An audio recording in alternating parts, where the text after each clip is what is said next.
Ar-Rahman Ar-Rahim. Peace be upon you, dear respected viewers, and welcome once again to Islamic Answers, where we shall be discussing most important matters which concern the lives of our youth residing in the West.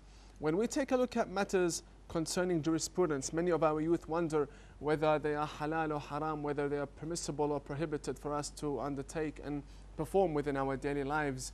We shall start off with the first issue which we shall discuss, and that is regarding tattoos. The question is, are tattoos permissible? And what is the ruling of having a tattoo?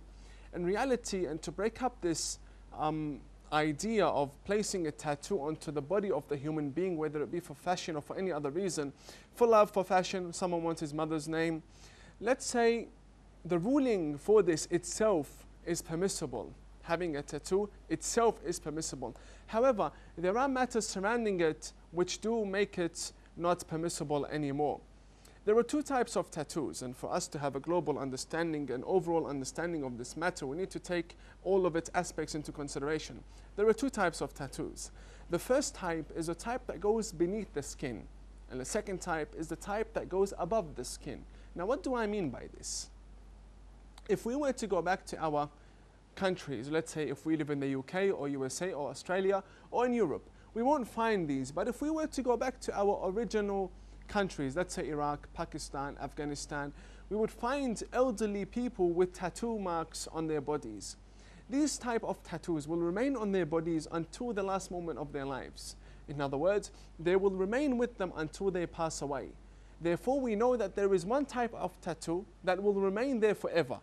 And then we have matters, let's say piercing stores in Australia, for example, in America, where people go inside the store and say, if it's possible that you repair my tattoo as it has been rubbed off. So we have two types of tattoos, the one that goes beneath the skin and remains forever, and one that goes above the skin.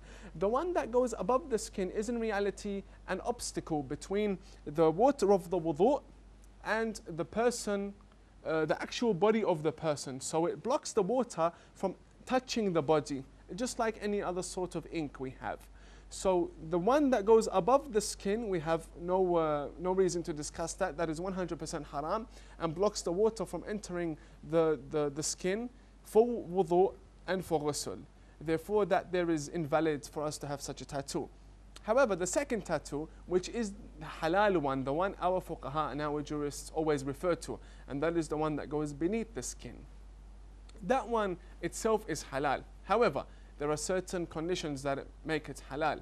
One, the type of tattoo isn't a tattoo that defames Islam, that brings about a bad image to Islam. In other words, someone, his name is Muhammad or Hassan or Hussein, and has a tattoo image of a woman, for example, or a love heart.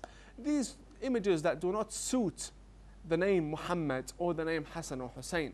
Therefore, one should refrain from placing such images onto his body. Now, second image.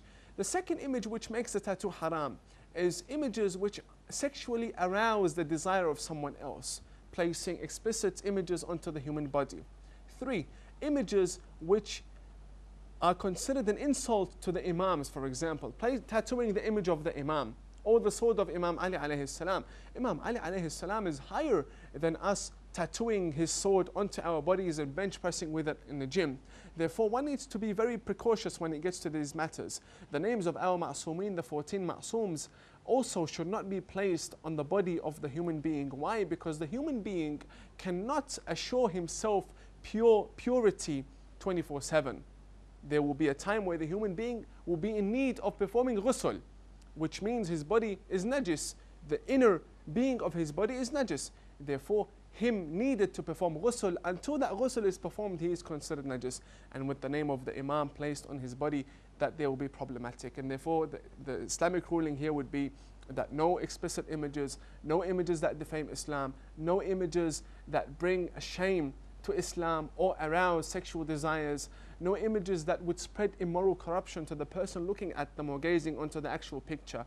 In other words, tattoos are halal. However, one needs to be very sure what he places on his body. His mother's name is perfectly fine, providing that her name isn't Fatima, for example, or Hawra, or anything that refers to any ma'soom, or that his father's name isn't Ali or Muhammad, because then again we have the names of the Ma'sumin. Because the actual intention of their grandparents naming their children Ali or Muhammad is to link them back to Muhammad or Ali ibn Abi Talib, salawatullahi alayhim. Therefore, tattoos are permissible, but we need to maintain these conditions that we do not cross the line with the Islamic rulings. Thank you very much, and feel free to send us your questions through our Twitter account at Islamic Answers. Wa sallallahu ala Sayyidina Muhammad wa ala ali bayti at-tayyibin at-tahirin.